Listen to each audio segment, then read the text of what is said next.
ألقى المجيبا أنا القدار كم عهدت عهدا وكنت على الوفاء به كثور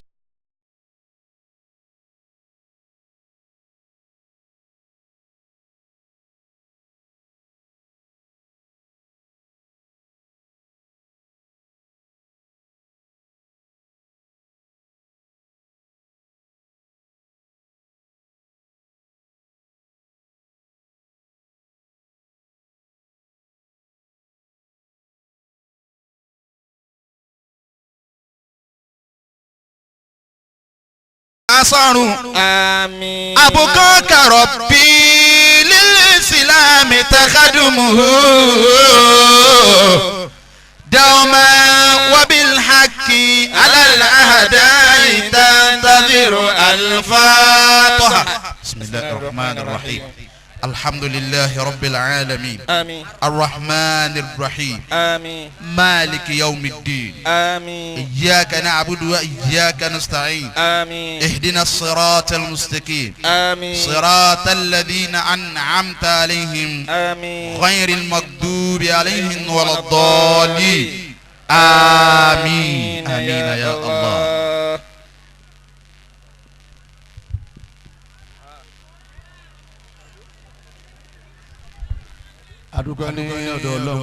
الحمد لله. صلى الله عليه وسلم. صلى الله عليه وسلم. صلى الله عليه وسلم. صلى الله عليه وسلم.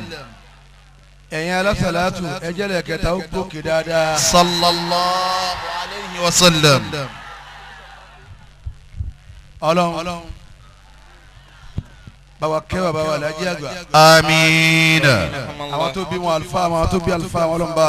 اللهم آمين. báwa kẹ́ bàbá wa lágége. àmín. àwọn tó bí wọn àlùfáà àwọn tó bí àlùfáà wọn Ọlọ́run bá kẹ́ wọn. àmín. Ọlọ́run báwa kẹ́ bàbá wa níwáàsí àgbáyé. allahumma àmín. àwọn tó bí wọn àwọn tó ṣẹ̀ wọ́n lé àwọn tó tẹ̀ wọ́n nínú ká Ọlọ́run bá kẹ́ gbogbo wọn. àmín. òkú ẹnì kọ̀ọ̀kan àwa náà Ọlọ́run mọ́sá bá wa kẹ́ gbogbo wọn. àmín.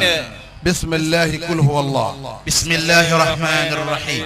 kul huwa Allahu ahad. الله الصمد لم يلد ولم يولد ولم يكن له كفوا أحد آمين. mo kí gbogbo àwọn àlùfáà pátápátá mo gba ọ̀dọ̀ àfáà wa Dr. Yunus Al-Markazi mo gbọ́dọ̀ wọn kí gbogbo àlùfáà gbogbo ẹ̀yin bàbá wa àgbàlagbà mo kí yín púpọ̀. Ọlọ́run sọ̀rọ̀ fáfá wa subhanallahu thani kí ló rẹ tọ́lọ́run ṣe ni pé ń wo ìjókòó gbogbo àwọn àgbàlagbà ni wọ́n bẹ ń jókòó la ilaha illallah afa subhanallahu thani kíní yìí ń dùn púpọ̀ ẹnìkan sọ fún mi lẹ́ẹ̀kan ó ní kọ́dà tọdún yìí tún wá dùn ju tèsí mo léyìí tí tó ń bọ̀ ní o tó dùn jẹ́lẹ́ yìí náà lọ. insha Allah. gbogbo ẹ̀yin àgbàlagbà bàbá wa dáadáa bí ibà ṣe pé ẹjẹ́ àlọ́ jókòó tó máa wá bí ibà ṣe pé ẹjẹ́ àlọ́ pọ́n tọ́lọ́wọ́n ọba pọ́nlé wọn náà lànà Muhammad sallallahu alayhi wa sallam. ẹ̀rí bí àyìn ti gbóná tó àwọn àbá yìí sì jókòó tì wá bẹ́ẹ̀ náà tòun tó gùn yìí náà lágbára Ọlọ́run àlìjánnà làwọn láti àtúkọ́ bàtà àyìn àlìjánnà náà. amiina. insha allah. insha allah. mo kí bàbá wa ìmáàmù Kolo ramallahu hayatu. àwọn làáfà fọ́ọ̀rẹ́ mi Jagunmolu àdínì ẹni tí wọ́n lé tóun náà léèyàn Jagunmolu nù ni ọlọ́njẹ́ ọ́ dáa fún. amiina. àwọn ni tán sára bàbá wa Kolo yányán ni tọ́ba bẹ́ẹ̀ wulẹ̀ tọ́ba ní bàbá wa Kolo bẹ́ẹ̀ ta ìwẹ̀ wù náà ni ọmọ bọ́ ta ọlọ́ni ọ sọ̀hún de yẹn nù ni mo kí bàbá wa Kolo ọlọ́wọ́n ní fi kankan sí. amiina. yọ kẹ́ àwọn bàbá wa tó wọ́n ti lọ. àmín. bàbá wa ìmáàmù ilé oníkẹ̀rẹ́ nílé tiwa lọ́dọ̀ àbá sùnmùnà láwùsá ni bàbá wa ni wọ́n jòkó yìí ọlọ́wọ̀n ní dọ̀tí amiina. ọlọ́wọ̀n ní kàn yín lábùkù àmín. ọlọ́wọ̀n ta rọ́bà àbùkù ńlọrin nísìn ọlọ́wọ̀n ní fi sínú àwọn tí wọ́n ta mọ́. amiina. ń bọ̀ ń bẹ̀. Abbas bin Al-Awzani mo kí Abbas bin Al-Awzani púpọ̀. Insha Allah. Abbas bin Al-Awzani mo ti wọ ìyá yín mo sá wò lọ sùn. Ọlọ́run Hasbuna Al-Awzani lọ́lọ́run dárú ọjà yìí fún. Ẹ má gbàgbé àfa yín o. Ọ̀rọ̀ ń bá ń rí báyìí kọ́mọ kí wọ́n múra sádùn àti ṣe fáfá rẹ ni o. Bọ́rọ̀ ń bá ń dùn báyìí ọmọ akéwú má gbàgbé ilé àfa rẹ o. Àfa Hasbuna Al-Awzani. A kò sọ tí wọ́n pè wá sí òun la salatu. Bá a bá sọ tán a wà kìlọ̀ fáwọn ọmọ ìyá wa tí wọ́n jọ̀dọ̀. Ó di méjì. Ẹlẹ́ẹ̀kẹta a wà kìlọ̀ fáwọn àfáà tí wọ́n bá ń gbébì kí wọ́n lọ dá mọ̀ pé Ìlọrin ti yàtọ̀. Ìlọrin dakun lọ́wọ́ báyìí.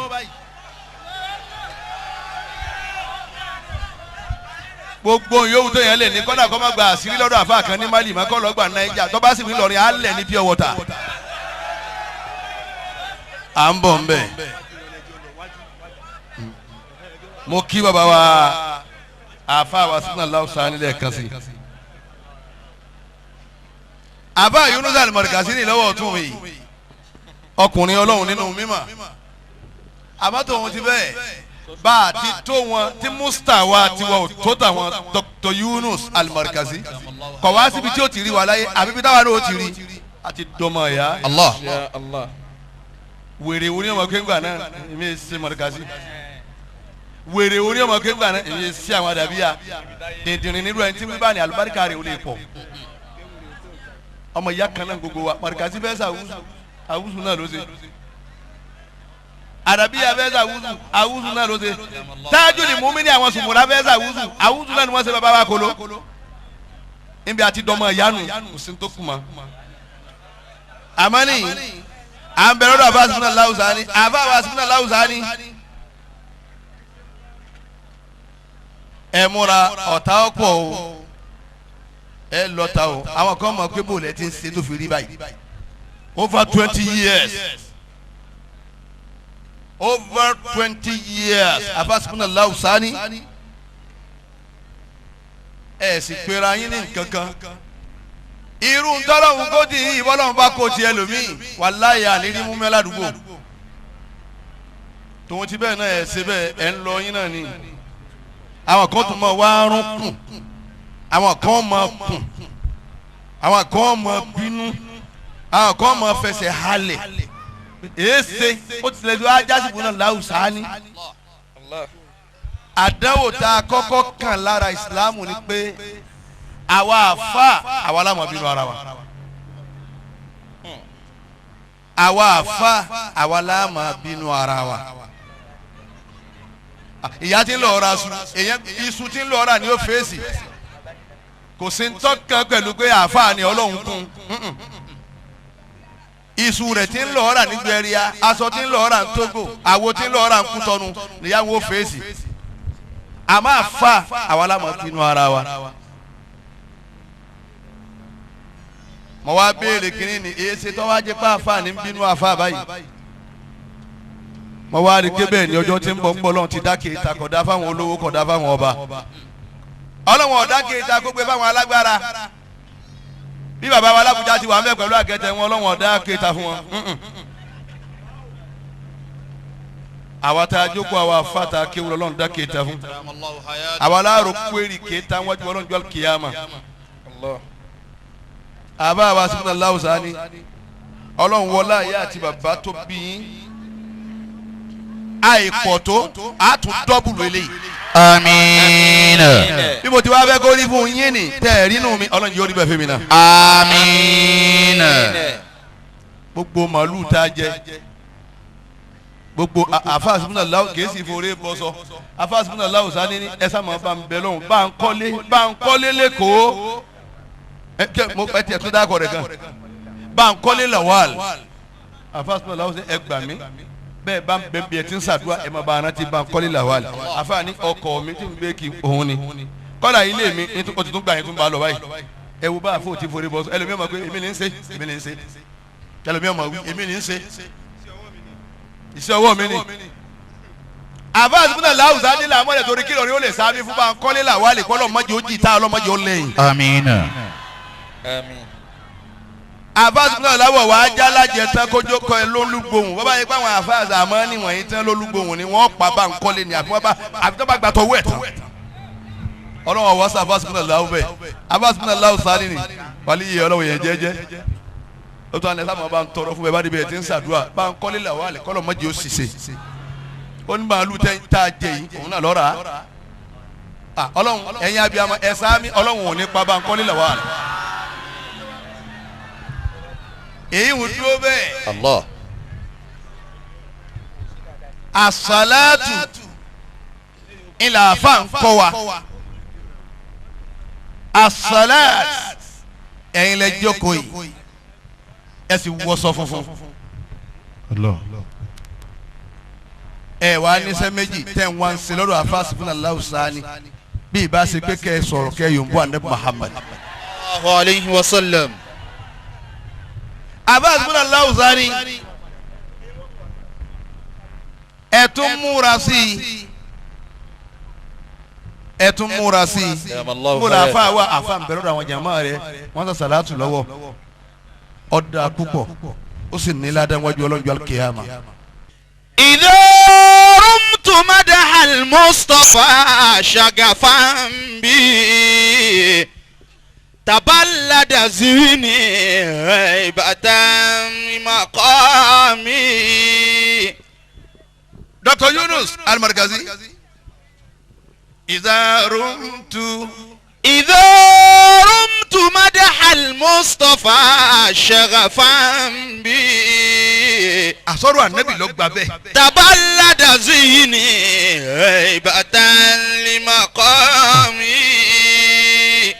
abani ha nga bá pè mí pé kí n wá yin ànábì àbí n bá tiẹ̀ ń ro kí mo fẹ́ sọ kankan pa ànábì kí ló wá ní máa ṣẹlẹ̀. shagafan bi. ó ní mi bá ń ro kí mo fẹ́ sọ̀rọ̀ báwa mi wọ́n ní àfa bọ́ta wá yin ànábì. taballada zini. taballada zini haibatan maqami. taballada zini haibatan maqami. abá lọ́pọ̀lọ́ wọn a sì gbẹ lọ sáf èsè tí oníjẹ wọn mọ bí wọn kẹsẹ̀ bọ̀ nípa ọ̀rọ̀ ànábì ní pé bẹ́ẹ̀ ni haibatan maqami ọwọ́ àti bẹ̀rù fún ipò tá ànábì wọn wájú Ọlọ́run. taballada zini haibatan maqami. bọ́lá ti sẹ́nu. taballada zini haibatan maqami. abáàdúrà ni mọ́ ìmọ̀dáhàtú. madahatu. àbá Dr. Yunus Al-Markazi. muhammadan bi maqalati. ààrẹ ni yorùbá ní kò. lakin madahatu maqalati bi muhammadin. ó ní mọ́ ìmọ̀dáhàtú. madahatu. bẹ́ẹ̀ni. muhammadan bi maqalati. bó ló ti ṣe fẹ́ sọ̀rọ̀. lakin madahatu maqalati bi muhammadin. maqalati. ẹ máa gbọ́ ọ̀rọ̀. lakin mádìdògó yìí gbogbo wa wá ń sunmi a gbọ́dọ̀ sunmi bẹ́ẹ̀ nítorí tànàbí Muhammad. sallallahu alayhi wa sallam. èsì tààrà alẹ́ ń bọ̀ láti rí ebi lọ́nà ànábì Muhammad yìí náà. sallallahu alayhi wa sallam. ọlọ́run náà wàá lọ fi díẹ̀ pamọ́ pé ẹ máa gbóná láwọn àsìkò kan nígbà tó o bá ń sọ̀rọ̀ sóòsì èsì mọ́rí wá bẹ́ẹ̀ ni bó tiẹ̀ fẹ́ bó ti gbọ́ tún wá máa tutù padà ọkọ̀ jìyà gbígbóná yìí díẹ̀ náà. mọ ìmọ̀dáàtú àfààní ibẹ̀ ti pè mí ọmọ Musa Buhari Musa. mọ ìmọ̀dáàtú. ṣéwù tún sọ̀rọ̀ jẹ́ nísìn àmọ́ ṣéwù eléré ibú gba ayé nísìn ṣéwù gba ayé nísìn eríṣiríṣi ṣéwù nísìn àfààní Hasbunallahu Sani.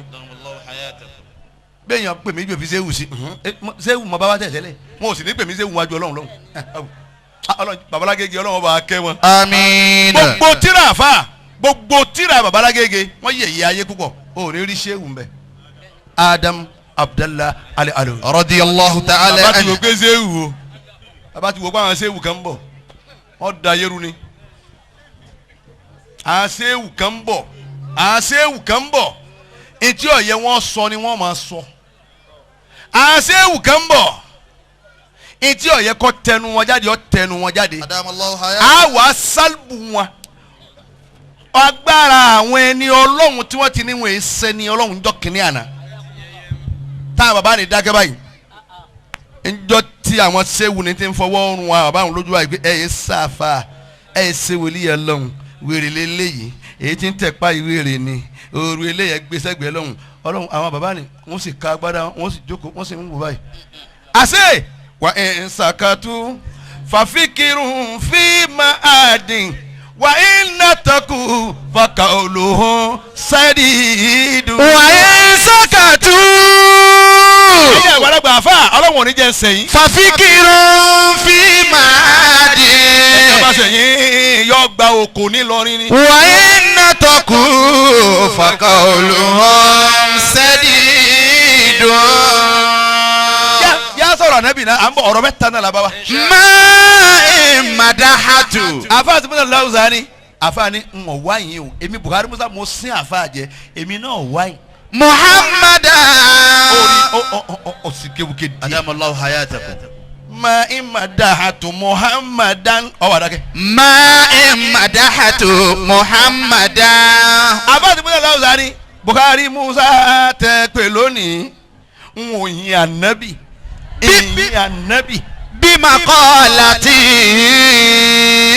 pẹ̀lú gbogbo tí n bá sọ láàyè ìjòkó yín lónìí. lakin. hasbunallahu thani àmọ́. madahatu makolati. orí o tún dún bẹ̀ wọ́n náà. Adamallahu madahatu makolati àmọ́ ń wá yin ọ̀rọ̀ tèmi ọmọ Musa. bi muhammadin. mo kéré sẹ́ni tí ó sọ̀rọ̀ ànábì àbí tí ó yìn àmọ́ madahatu makolati bi Muhammadin. adamallahu hayatahu. ìyìn ọ̀rọ̀ mi ni bí n bá ti dákọ̀ ànábì ẹ̀ tún dákẹ́ tọ́lẹ̀ fẹ́ gbọ́ kí là ànábì wí èmi wá ń kí ọ̀rọ̀ tèmi bọ̀ n ò lè yin ànábì. adamallahu hayatahu. níjọ́ wọn bí láfẹ́ sọ ni àbí kí ni tíya rẹ̀ rí àbí dààmú wò lànàbì gan kàtẹ́ sunkún àbí níjọ́ wọn ti ń bí máa ń lu tí wọ́n bí ànábì kí ni tó ṣẹlẹ̀ nù lu. àbá alálìbùrí dà ó náà wí tiẹ̀ lọ yé ó ní àbáná máa ń lidu àǹtí ibi òǹsùrì yìí yá tí ibà mo bu tá dá ìmìnì hàn wà mo hu ta ẹ̀yin abiyamọ bẹ́ẹ̀ bá ṣe dáadáa láyé ẹ̀ tẹ̀ láàmì náà yá Ànábì Muhammad. sallallahu alayhi wa sallam. ó ní bá wọn bí ànábì. ẹ wà ọ̀dà kó lẹ́yìn. وظلم دائما البريدة. على حبيبك خير الخلق كلهم. àbá àlàáfà alálùbúrúdà nù ni bùsẹ̀rì kan ni ó ní ká nàbì nàrí ma bìlì ma ìmí ń balale husina wà bìlì ma ìmí bí nàrí mi ń dọ́ra mi ọ̀làdánwò dé ìjọ wọn bí ànábì nǹkan dé ó ní nǹkan dé wọn ní kí ló dé ó ní ká nàbì nàrí ẹ̀rí iná òun àmọ́ gbóná. má bìlì má ìmí ń balale. ọ̀ya yìí Sokoto. kàánà bí nàárì. bábìlì máa yí mẹ́rin bá ti ìròyìn tí iná máa gbà iná wá yọkùn kú òun bí ìròyìn nìkan jẹ́ ròyìn nìmọ́ torí pé wọ́n bí ànábì omi wá ń gbà ròyìn tí iná ń gbà omi ẹ̀rí iná wá jóyàn mọ́ omi wá ń jóyàn. kàánà bí nàárì má bìlì má ìmí ń balale. bàbá tó sí à tá a wọ ẹ̀wù tá a ń jẹun tá a láǹṣe mólídìí ànábì tá a ní sọ pé àárín nǹkan ṣe òun tóun ti ya wèrè ànábì ni wọ́n bí ànábì wọ́n sì mọ̀ nínú ìlú pé nǹkan kan wọnú ìlú lónìí. bùsẹ̀rì lẹ̀ mọ́tò sẹ̀rẹ̀ ká ànábì náà rí máa bí bílí máa yìí mi ń balálẹ̀ iná wà á gbóná wọn omi wà ń gbóná.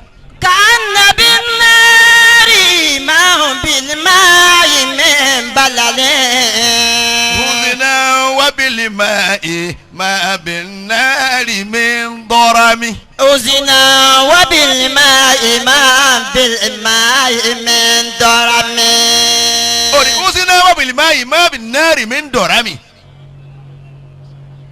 iná wa jóyàn mọ́ omi ni wọ́n ń jóyàn. wasa asawata agadati bukhayaratuha warudawariduha bilghaizi hina zomi ọ̀kan tó nù àdáwọ̀ kan tó tún ṣẹlẹ̀ nù. ọ̀ya ayakumullah aliburida ọlọ́run bá ń kẹ́ oníwà sí àgbáyé. àmì tẹ̀sẹ̀ kúrú. ń bọ̀ gbogbo nǹkan la fáàmì kọ́ mi. ayakumullah. èmi kan àwọn kan ní ìfilẹ̀ gbàgbé ilé àfáàmì tí fi kú láyé. oníwà sí àgbáyé ṣe wàhálà lórí Buhari Musa púpọ̀. ni mo fẹ́ wo bí n bolo fẹ́ tẹ́ mi sínú ọ̀rọ̀ tí ì ní sọ. gbogbo nǹkan lórí wà sí àgbáyé kọ́ mi mo wá wò pé inú ọmọ kéwú bí kálukú bá ń gbé ṣe báyìí inú ẹni tó tún ní gírètì tó ní wà sí àgbáyé ṣe Buhari Musa jẹ́ kan mo sì rí àfa mi tán ayakumullah. kò kéré ibi tá a fa mi ó kéré ibi tá a fa mi ò mú mi lọ ọlọ́ba kí àfa mi amina. òun ni bàbá ṣe wá sí lọ títí àwa bàbá wa rántí àpé bàbá ní bàbá mọ́ Allah. ìkọ̀yà ká mẹ́tọ́ wa Allah. ìbárí àgbáyé mọ́ Allah. ìkọ̀yà kí n máa ń tọ̀kan Allah. kí n tọrọ ìkẹ́ fún ni wá sí àgbáyé. Allah. La ilaha illallah. ẹ̀wí bẹ́ẹ̀. La ilaha illallah. ọlọ́mọ ajé La àbá rẹ̀. ilaha illallah Muhammadu Rasulullah. Allah. abáàsì fúnra láwùjọ ni ànábì náà lè wá jókòó tí gbogbo àwọn ìyá jókòó tì í. وساسا وتا ọ̀sẹ̀ أنقادت بخيرتها والرداء دعاء بالغيظ حين سمي abáàsì fúnra láwùjọ. يا لائمي في الهوال أسري معسرة مني إليك ولو أنزلت لمتلمي. أمن تذاكر جيراني بزي زلمي. ọ̀tàjì. مزاجي تدم أنجرام مكلة. أيحسب صب أن الحب منكتم ما بين منسجم منه ومنترم لولا لا أوالم ترك جمعا على تنمي. ولا أركت بذكر لسان ولا علم. ọmọ kéwú ń bọ̀ tó bẹ̀ ẹ̀yọ́ ọmọ kéwú tíra ní ẹ̀ra o ayé ń dojú ẹ̀ bọ̀ báyìí tíra ní ẹ wá kẹ́ẹ̀rà torí wọ́n yọ séwù mi bí abọ́rọ̀dé yìí wọ́n fẹ́ lómi ha séwù mi ọba àjẹ kútìbù wọ́n lọ́mọ tó rí ọjẹ́ nílùú tẹ̀ tí ń bọ̀ lọ́hùn tí ìlú irúwá ògiri wá irọ́ tó bá wù yẹn pa lọ́hùn àmọ́ Ìlọrin kò sírú ẹ̀ الله ìlú tó ṣe pé gbogbo kìkì dá lọrin yányán ojúlé kan ẹ̀rà àfa bíi mẹ́ẹ̀ẹ́dógún kẹ́tẹ́ oróńwé bíi márùn bá àfa kan bá lọ ọlọ́wọ́n àti 200 rọ́pò sẹ́lùú lè yóò tún máa wí kótíkótí ìlú tí o sí bàbá wa Ìmámù Kòló nínú ẹ̀ mọ́tò ń gbọ́dọ̀ mọ́sà wọlé bàbá wa Ìmámù Kòló ìlú tààrà alábìdún mọ́tò ń gbọ́dọ̀ mọ́sà wọlé alábìdún ìlú tààrí bàbá alágége mọ́tò ń gbọ́dọ̀ mọ́sà wọlé bàbá alágége nǹkan sì ń ṣe bá àti ń dákọ̀ wọn nǹkan sì ń ṣe à ń bọ̀ mi ọ̀rọ̀ ni. tó ẹ̀yà lásàlátù ẹ̀jẹ̀ báyìí sọ̀rọ̀ kí n máa lọlé. اللهم بعدنا من الشر والعصيان. ẹ̀yà lásàlátù ẹ̀ wá tẹ́tí o ọlọ́run o àdúrà làáfà àsìbínà láwù ni wá sí àsìbínà láwù fani ó ní wá sàdúrà fún yín ni. ọlọ́run o اللهم kọ́tà gbé wa jìnnà. من الشر gbogbo tí ìjà burú nùgbà ọlọ́run mọ́sà gbé wa jìnnà sí. gbogbo tí والعصيان ìjà ẹ̀ṣẹ̀ tá a fi kọ́ ọlọ́run gbé wa jìnnà sí. وشماتة الأعداء. ẹ̀rín ọ̀tá má fẹ̀rín wa sọ́ta lẹ́nu ọlọ́run. ووفقنا لنية الخير. ọlọ́run wá fi gbogbo wa ṣe kò ń gẹ́ pẹ̀lú àníyàn rẹ̀. وارزقنا خير الدنيا والآخرة. ẹ̀yin alásàlátù àfa wa hasbunallahu sani gbogbo ẹ̀yin ọmọ kéwú ẹ̀ ọlọ́run kọ́ wá ràn wá ṣe pẹ̀lú kíni. khayra dunya. oore ayé inú oore ayé náà ní kọ́mọ èèyàn ó jẹ́ èèyàn àwọn kan wọ́n bí àfa hasbunallahu sani báyìí. khayra dunya. àwọn kan wọ́n bí sehu wa àwọn sehu tààrà àwọn dọ́kítúrù àfa kéwú bẹ lọ́dọ̀ àwọn yìí. khayra dunya. inú oore ayé ni Dr. Yunus Al-Markazi wa a tó bí wọn inú wọn máa dùn pé àfa bẹ jóná. wal akhirah. nígbà tí kìámà wọn tún wá ṣe fáàrí ọmọ wàdà bàbá tiẹ̀ sẹ́ lọ́hùn ọ̀sà sípè yàn àfọ̀ sípè ó níye tá àfọ̀ sípè nídìí bàbá nídìí ìyá bàbá sípè tán di ìyá ń di bàbá ẹnu fẹ́ bẹ̀bẹ̀ tó bá sẹ́kù gbogbo ẹ̀yẹn lówó tá a máa pè sí ọ̀rọ̀ mọ̀lúdì tẹ̀ yìí dá wa lóhùn á sì kísà fún iwájú ọlọ́hùn ìwọ tá à ń bá ń pètò ọ̀bá wá bàbá àdìyàn tó máa ń gbé àbáṣepọ̀ làwọn sá ní èmi ní ilé kẹrin síbi wá pákó àbáṣepọ̀ làwọn ti rí wọn àgbẹ̀ mo rí ọ kéèkàn ó ní ajájà rí ìwọ bọ́ sí ìjà rí. a ma sàyìn a sàyìn sí pẹ̀njọ́ kìáma à ń pè yín sí tọ́lọ́wọ̀n ẹ̀dá lóhùn à ń pè yín náwó fọ́lọ́wọ̀n ẹ̀dá lóhùn ìjọba wo ní ran àfa lọ́wọ́ ẹ sọ ìjọba wo lọ́wọ́ akọjá lálẹ́ amọ́sà kọjá ní wọn kọjá nbílẹ̀ kéwà àfa Dr. Yunus lálẹ́ tí wọ́n bá wọn gèlè tìlẹ́sẹ̀ títí mẹ́rin ẹ dákun inú ilẹ̀ tẹ́ ra táwọn àlẹ́ yín náà ó rí inú ẹ ṣe pé ẹ dákun ẹ sọ fáfá o ìwé ni kí wọ́n má dúró lẹ́nu ọ̀nà mọ́ o a fún wọn ní púlọ̀tì mẹ́rin ní GRA láti yà sí kínní kò ṣe fọlọ́n ṣé wọn ò lè ṣe ni ẹlòmíì kú tán dúkìá sì ṣòfò ẹ máa bọ̀ lọ́nà ọ̀dọ̀ wa lọ́wọ́ ẹ wá wo ilẹ̀ tẹ́nìkan rà láti irú yà yín ó sì rà wọ Ògbómọ̀ṣọ́ wàláhì tàlá ẹ má kálọ̀ bí mo kọ́lé sí kálukú wa ń bùbó ti wọ́n ní sèkọ̀sẹ́ ẹni tí yóò ṣe káì gbogbo wọn ti kú àti kí wọ́n wo orú yín kí wọ́n gbé Dr. Yunus lọ́wọ́ mú éka mẹ́jọ ń bẹ̀ fi kọ́ńtọ́ bá kọ́ kọ́dà bọ́ kọ́ yunifásitì tó mú 12 sí wọn ò sẹ́ngbà náà ńgbà tí ní owó olówó owó mẹ̀kúnnù owó eléri owó ẹlẹ́sẹ̀ ọlọ́wà níbẹ̀ tí ń ra gbogbo ẹ̀kọ́ amáni òfò ni ó ṣe.